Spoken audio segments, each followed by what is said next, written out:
प्रतापगढ़ नाम के राज्य में करण अपनी पत्नी सुलेखा और बेटे चिंटू के साथ रहता था। करण जंगल से लकड़ियां काटने का काम करता था। करण बहुत मेहनती था। एक दिन करण जंगल में लकड़ियां काटने के लिए जा ही रहा होता है कि करण की पत्नी सुलेखा उसे रोकती है। अरे सुनते हो जी, आज थोड़ा जल्दी काम खत्म करके आ जाना। आपको याद है ना, आपने चिंटू को वादा किया था कि आज आप चिंटू के साथ उसे मेला घुमाने ले जाओगे। तुम क्यों चिंता कर रही हो?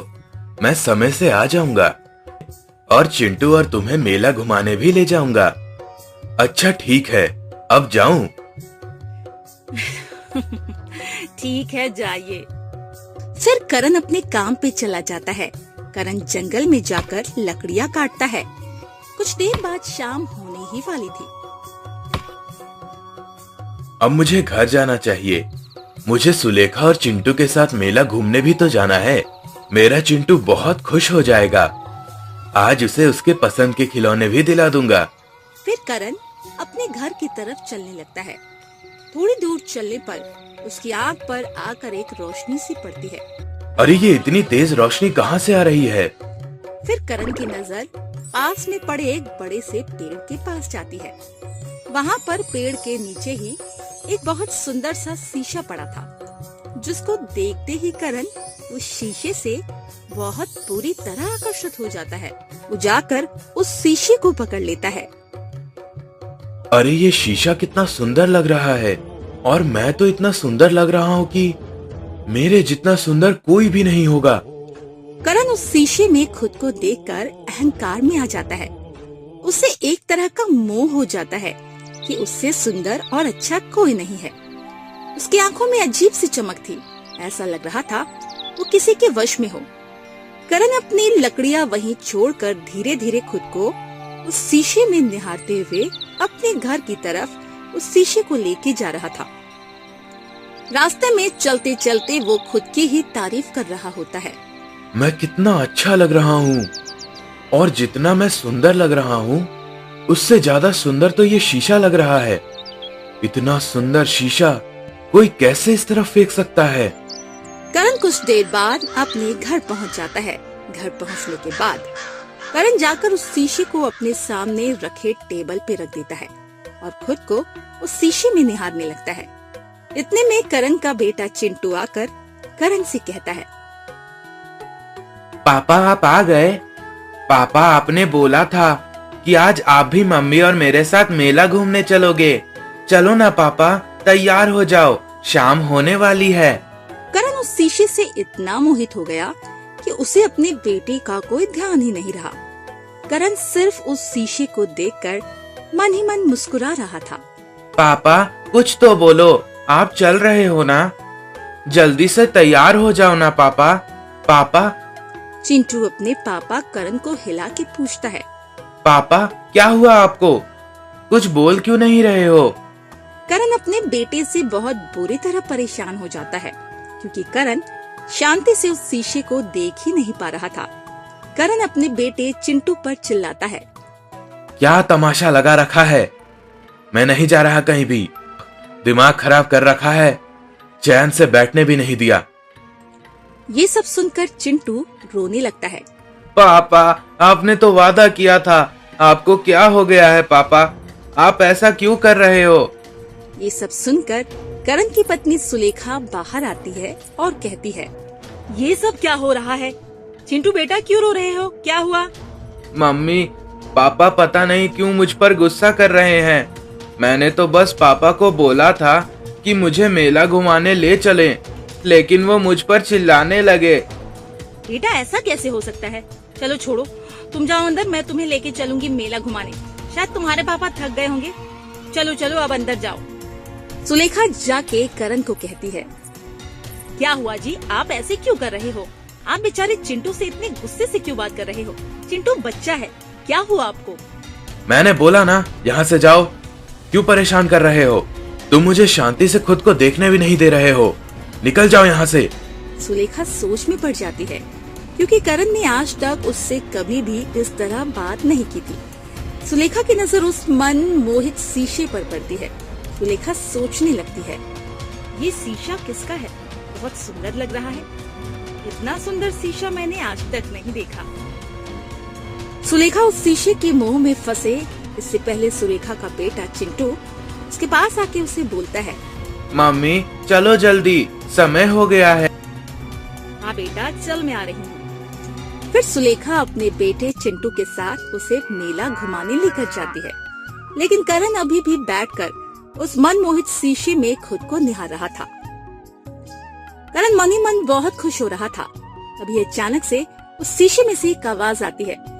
शीशे के बीच में दरार पड़ जाती है।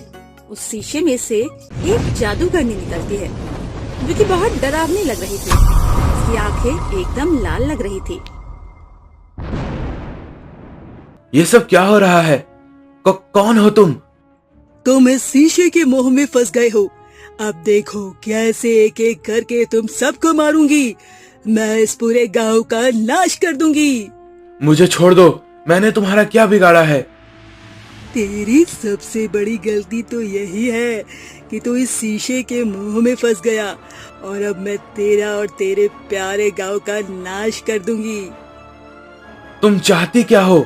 तुम मुझे भले ही मार दो, लेकिन इन गांव वालों को कुछ मत करना।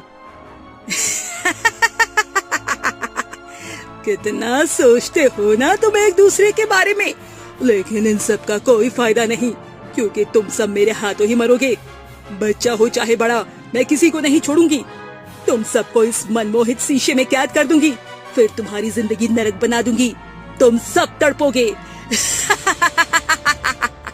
आखिर तुम चाहती क्या हो? तुम क्यों हमारे गांव को बर्बाद करने के पीछे पड़ी हो? जब मैं तुम सब पे जुल्म करूंगी, तब मुझे जरा सुकून मिलेगा। बस उसी सुकून को पाने के लिए मैं बस तुम लोगों को तड़पता हुआ देखना चाहती हूँ।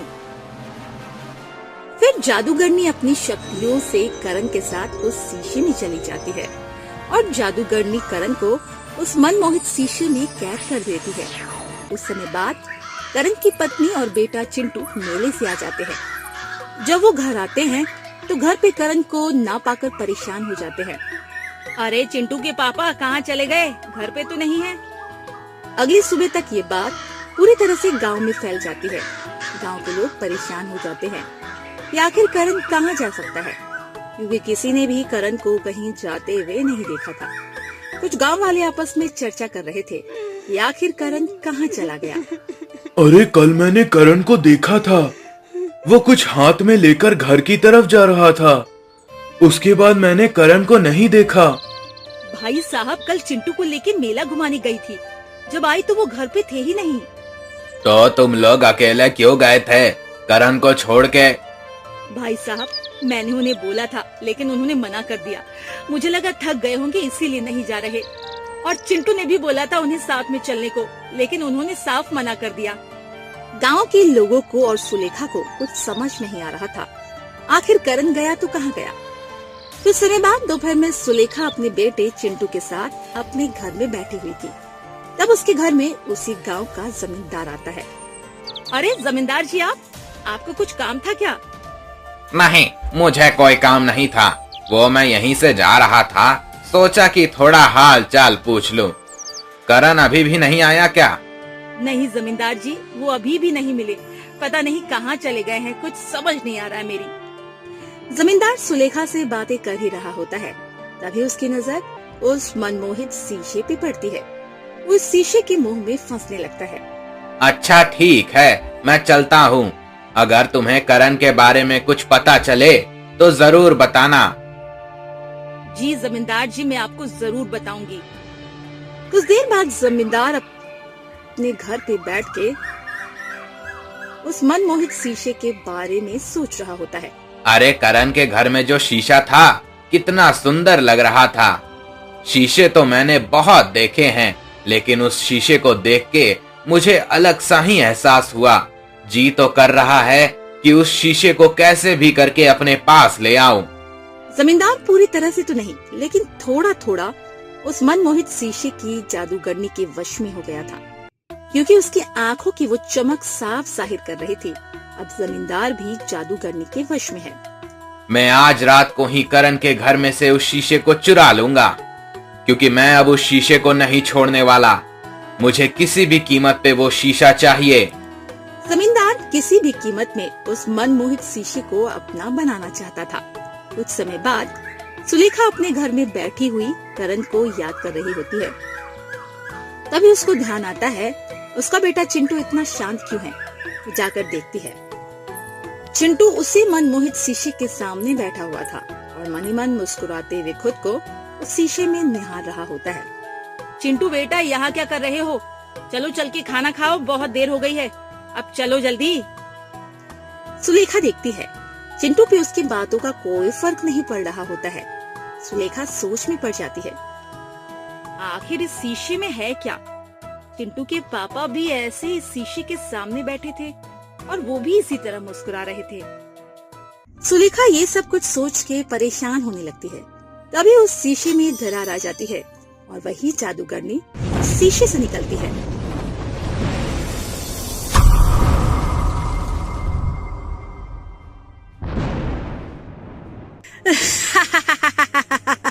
अरे वाह, एक साथ दो शिकार। अब तुम दोनों को एक साथ लेके जाऊंगी। तुम्हें नर्क के दर्शन करवाऊंगी, तुम भी तड़पोगे।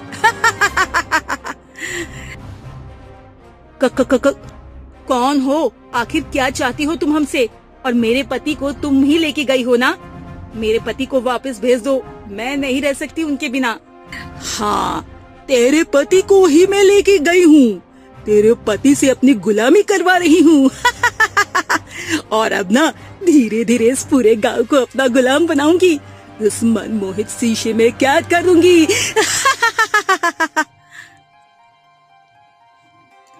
फिर जादूगरनी चिंटू और सुलेखा के साथ उस मनमोहित शीशे में चली जाती है और सुलेखा और चिंटू को उस शीशे में कैद कर देती है। कुछ देर बाद गांव का जमींदार उस शीशे को चुराने के लिए आ जाता है। वो घर की खिड़की के पास से छुप के देख रहा होता है कि वहाँ पर आसपास कोई है तो नहीं। यहाँ तो कोई है ही नहीं। सही मौका है, जल्दी से इस शीशे को ले जाता हूँ। जमींदार उस शीशे को मौका मिलते ही अपने घर ले आता है। जमींदार अपने कमरे में बैठकर खुद को उस मनमोहित शीशे में देख रहा होता है और मन ही मन मुस्कुरा रहा होता है। अरे वाह, ये शीशा कितना सुंदर है। ये शीशा कितना अच्छा लग रहा है ना। सच में इतना सुंदर शीशा मैंने आज तक नहीं देखा। फिर वही खेल होता है। शीशे में दरार आती है और जादूगरनी शीशे से निकलती है।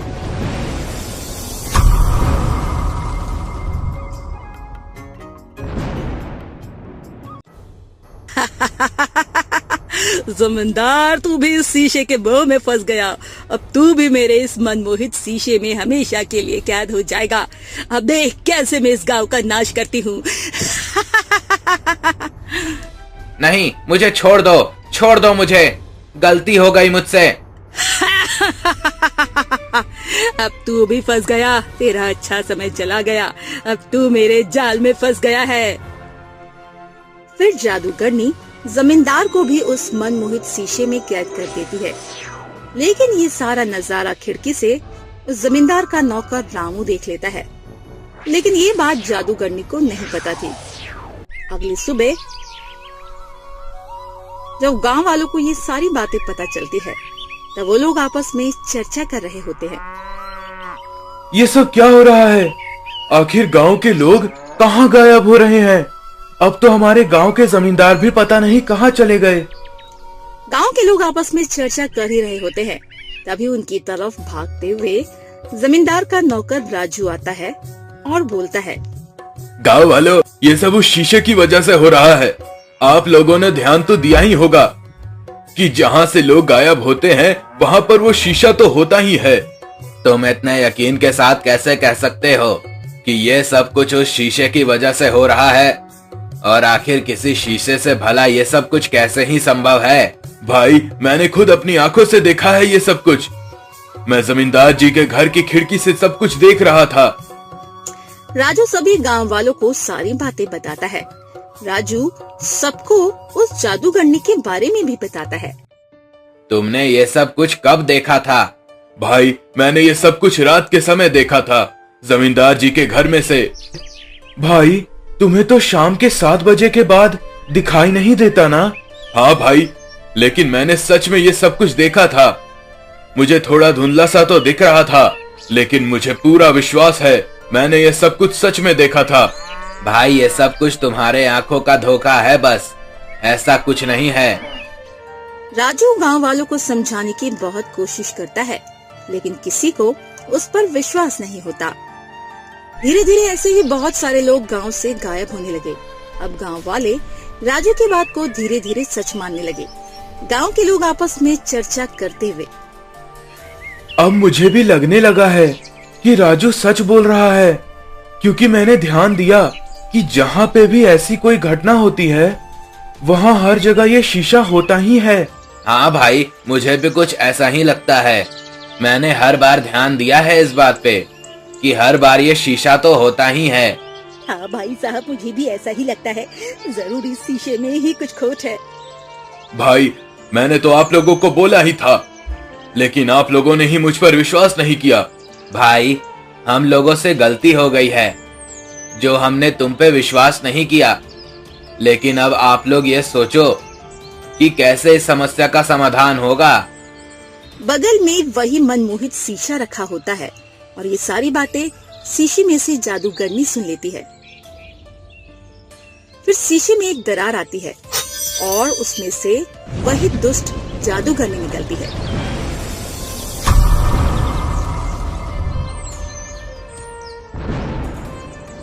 सारे गांव वाले डर के पीछे हो जाते हैं।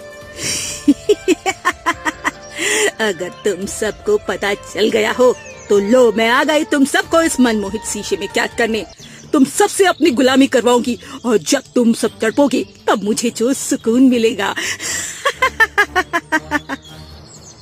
जादूगरनी गांव वालों को अपने उस मनमोहित शीशे में लेकर जाती है और उन्हें उस शीशे में कैद कर देती है। लेकिन ये सब कुछ वहीं पर एक पेड़ के पीछे से एक सैनिक देख रहा होता है। सैनिक ने सब कुछ देख लिया होता है।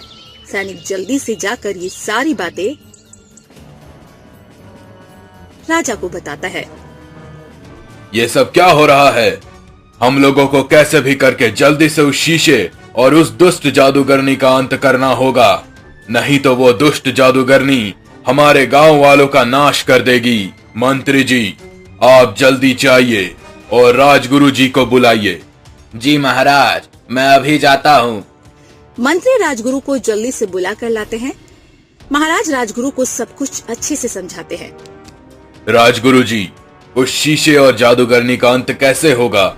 अगर हमने जल्दी कुछ नहीं किया तो वो दुष्ट जादूगरनी हमारे पूरे गांव का नाश कर देगी।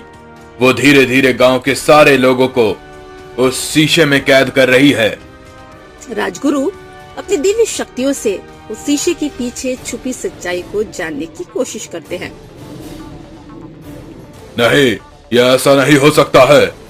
राजगुरु जी अपनी आंखें खोलते हैं। क्या हुआ राजगुरु जी?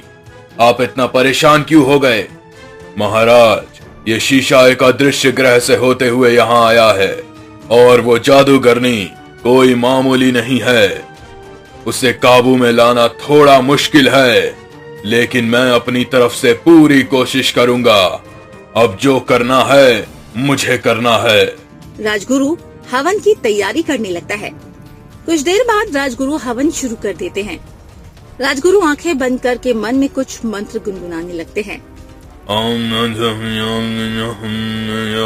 आ जाओ जादूगरनी, अब तेरा समय खत्म हो गया।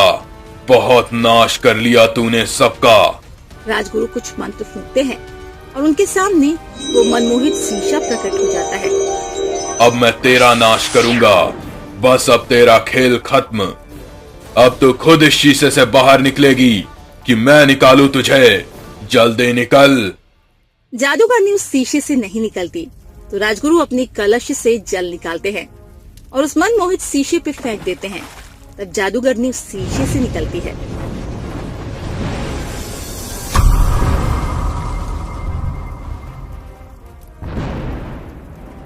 तू मेरा अंत नहीं कर सकता। मैं तुझे नहीं छोड़ूंगी। तुम सबको मार दूंगी।